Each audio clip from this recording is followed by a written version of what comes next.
बेघर आदमी महिला के पास गया, कढ़ाई की ओर गंदा हाथ बढ़ाया। महिला चौंक गई पर चुप रही। बेघर फिर अंदर घुसा, महिला को पकड़ा तो वह बेहोश हो गई। तभी बंदूक चली, बाहर से निकले आदमी को गोली लगी। लोग भयभीत होकर भागे। सड़क पल भर में सुनसान हो गई, सिर्फ पीड़ित खून में लथपथ पड़ा रहा।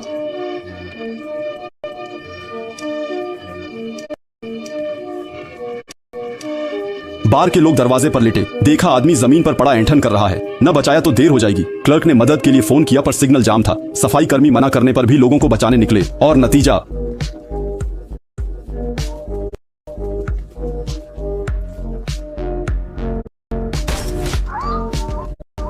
ये देख सब दरवाजे से दूर भागे। जमीन पर लेटे, हिले नहीं। अनुमान लगाया आतंकी हमला हुआ होगा। फोन में सिग्नल नहीं, अब बस यहीं रहो और मदद का इंतजार करो।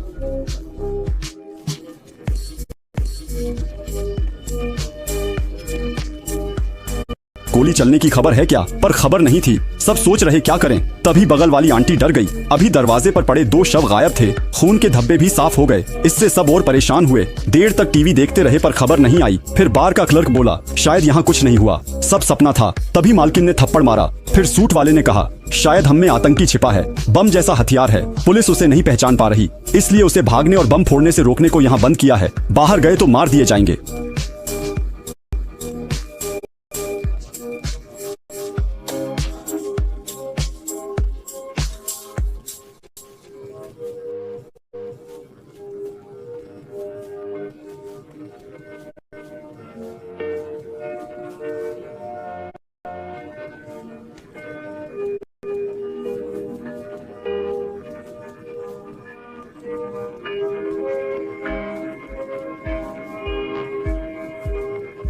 था चश्मे वाला आदमी घबराकर अपने बैग को देख रहा था।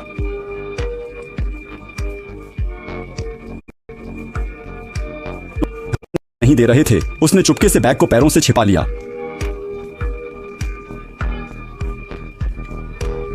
सूट वाले को दिखी और उसने उसे पकड़ लिया।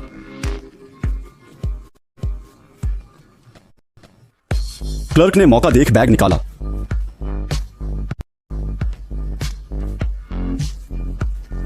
और खोला तो सिर्फ कपड़े और हार्ड ड्राइव थी।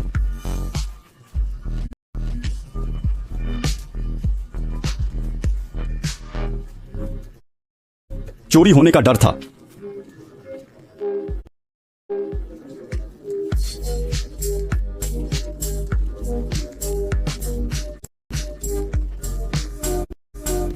चश्मे वाले ने पूछा, अगर उसके बैग में बम था तो मेज पर ब्रीफकेस में क्या है?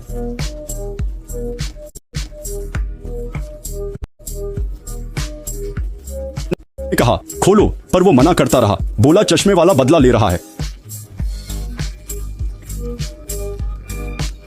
वाले ने उसे मार गिराया। बूढ़े ने पिस्तौल निकाली। वो रिटायर्ड पुलिस था। तभी बेघर आदमी ने ब्रीफकेस छीन लिया और खोला तो उससे महिला कपड़े निकले।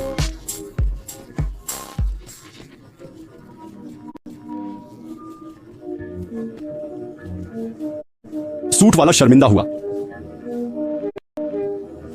बाथरूम से आवाज आई। अंदर एक मोटा आदमी पॉट पर पड़ा तड़प रहा था। महिला ने देखा, बगल में सिरिंज पड़ी थी और उसके कान से खून बह रहा था। टीवी पर यह प्रसारित किया गया कि यहां एक अज्ञात आग लगी थी और पुलिस ने भी घटनास्थल को घेर लिया, जो स्पष्ट रूप से शूटिंग हत्या के तथ्य को कवर करने का एक जानबूझकर प्रयास था। अचानक शौचालय में मोटा आदमी बंदूक के साथ बाहर आया और हर कोई पीछे मुड़कर देखा और भयभीत हो गया। केवल सूजी हुई आंखों वाले मोटे आदमी को देखने के लिए उसकी आंखें सफेद और उभरी हुई एक झोंबी की तरह दिख रही थीं। मोटा आदमी बस हर किसी से मदद मांगना चाहता था। वह जमीन पर गिर गया और अपनी सांस खो दी। सभी को मोटे आदमी के मोबाइल फोन से पता चला कि वह एक अधिकारी था और एक सुरक्षात्मक सूट पहने हुए उसकी एक तस्वीर मिली। सभी ने अनुमान लगाया कि वह अफ्रीका में किसी तरह के वायरस से संक्रमित रहा होगा, ताकि वायरस के प्रसार को रोका जा सके। जब तक आप बार से बाहर निकलते हैं तब तक आपको पुलिस द्वारा गोली मार दी जाएगी।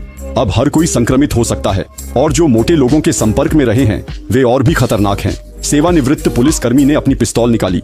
कई लोगों से दूरी बना। तहखाने में आंटी को लगा कि सांस लेना मुश्किल है और ऑक्सीजन की कुछ कमी है। उन्होंने पागलों की तरह कवर पर थप्पड़ मारा और बाहर जाना चाहती थीं, लेकिन कवर बंद था। लेकिन गलती से पेय के एक डिब्बे पर दस्तक दे दी।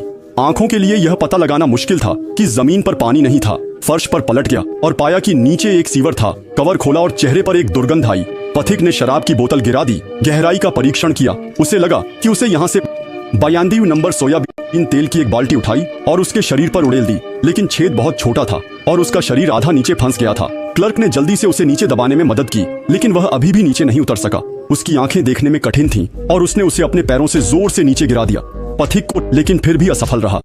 क्लर्क को लगा कि यह पर्याप्त फिसलन नहीं हो सकता है, इसलिए उसने नंबर 98 रेप्स डाला गया। फिर दोनों ने जोर से दबाया। इस बार नीचे नहीं गया, बल्कि पूरी तरह फंस गया। अचानक ऊपर से गोलियां चलीं, सब डर गए। क्लर्क ने सोचा ऊपर के 3 लोग मारे गए होंगे। फिर कवर से धुआं और आग निकली।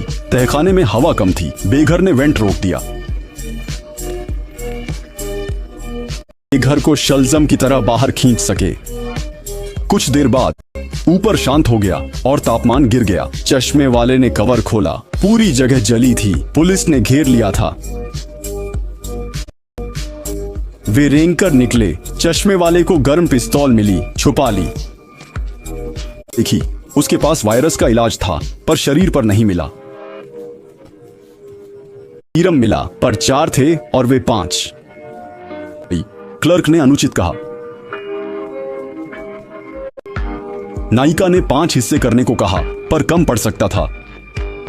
बहस में बेघर ने खुद को इंजेक्शन लगाया और कहा, अब तुम अपना देखो। सीरम तहखाने में गिर गया। आंटी ने उठाया, पर फिर से सीवर में गिर गया।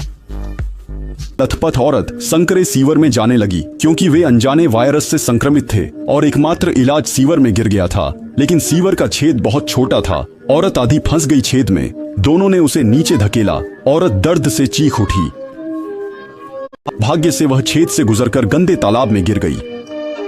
उसने वैक्सीन ऊपर वालों को नहीं दी, क्योंकि अब 4 लोग थे और सिर्फ 3 टीके। पर उसका हिस्सा नहीं रहता। ऊपर वाले लोग स्टील पाइप से छेद बड़ा कर रहे थे। महिला नाली के साथ गहराई में चली गई। अचानक सामने से सूरज की रोशनी आई। ऊपर एक सीवर का मुंह दिखा। महिला ने सीरम दीवार में छिपा दिया। फिर वह सीवर के मुंह से बाहर देखने लगी। बार के बाहर खड़ी सुरक्षा थी। सुरक्षा सूट पहने लोगों का एक समूह जली हुई लाशों को कीटाणु रहित कर रहा था। यह देखकर वह डर से नीचे गिर पड़ी। ऊपर के लोग भी एक एक करके छेद से नीचे उतरे। नीचे आते ही चश्मे वाले ने पीछे से बेघर आदमी पर हमला किया। उसे खींचकर पानी में डाल दिया। दोनों पानी में जोर से लड़ने लगे। बाकी लोग हैरान होकर पानी की सतह देखते रहे। अचानक पानी के नीचे से गोलियों की आवाज आई। आखिरकार चश्मे वाला जीतकर पानी से बाहर निकला। फिर उसने महिला से वैक्सीन मांगी, लेकिन अब भी 4 लोग थे और 3 ही टीके। चश्मे वाले ने समझाने की कोशिश की, पर महिला ने वैक्सीन देने से इनकार कर दिया, क्योंकि उसने पहले ही वैक्सीन छिपा दी थी। गुस्से में चश्मे वाले ने बिजली का तार पकड़ लिया। उसने महिला के सिर पर बंदूक रखकर वैक्सीन मांगी। कहा कि उसे मारने से 3 लोग 3 टीकों के लिए सही रहेंगे। मजबूरन महिला को मानना पड़ा। वह सबको वैक्सीन के छिपे स्थान की ओर ले गई। महिला को रास्ता याद नहीं आ रहा था। अनजाने में वे एक अंधेरी सुरंग में पहुंच गए। अचानक बुढ़िया ने बिजली का तार पानी में फेंक दिया और उसे जोर से पानी में दबाने लगी। सबने पूछा, क्या हुआ? बुढ़िया ने बिजली का तार ढूंढने का नाटक किया। घबराहट में चश्मे वाले ने गोली चला दी। गोली की रोशनी में बुढ़िया की करतूत दिखी। चश्मे वाले ने बिजली का तार निकाल लिया। बुढ़िया की हरकत से सब उसके दुश्मन हो गए। चश्मे वाले ने बुढ़िया पर बंदूक तान दी, पर वह हाथ नीचे नहीं कर पाई। बुढ़िया जानती थी कि सब उससे नफरत करते हैं। उसने खुद ही चश्मे वाले से बंदूक ले ली। एक तरफ जाकर खुद को गोली मार ली। अब तीनों वैक्सीन बांट सकते थे। जैसे ही महिला ने सबको वैक्सीन दी, पास से एक अजीब सी आवाज आई। मुड़कर देखा, कुछ दूर जमीन पर सिक्कों की कतार थी। तीनों सिक्कों के साथ आगे बढ़े, लेकिन वे भयभीत हो गए। चाची की नजर भी सिक्कों पर पड़ी थी। जब वे जांच करने आगे बढ़े, पीछे खड़ा बिजली वाला अचानक मारा गया। वह बेघर आदमी था, अभी जिंदा था। वह सबको मारने पर उतारू था। चश्मे वाला और महिला भाग रहे थे। बेघर आदमी पीछा कर रहा था। दोनों एस्केलेटर पर चढ़ गए, पर महिला ने एक पायदान तोड़ दिया। उसके मुंह से टीका गिर गया। दोनों ऊपर का ढक्कन पीट रहे थे, पर कितनी कोशिश से भी नहीं खुला। अचानक बेघर ने चश्मे वाले को पकड़ा। चश्मे वाला जान गया वह नहीं बच सकता। उसने महिला को टीका दे दिया, फिर बेघर के साथ नीचे गिर गया।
मृतकों को देख महिला दुखी थी, पर भागी, टीका लगाया, ढक्कन खोला, नग्न सड़क पर चली। भीड़ थी पर किसी ने ध्यान नहीं दिया। एक औरत ने कपड़े दिए, कोई नहीं जानता उसने क्या झेला।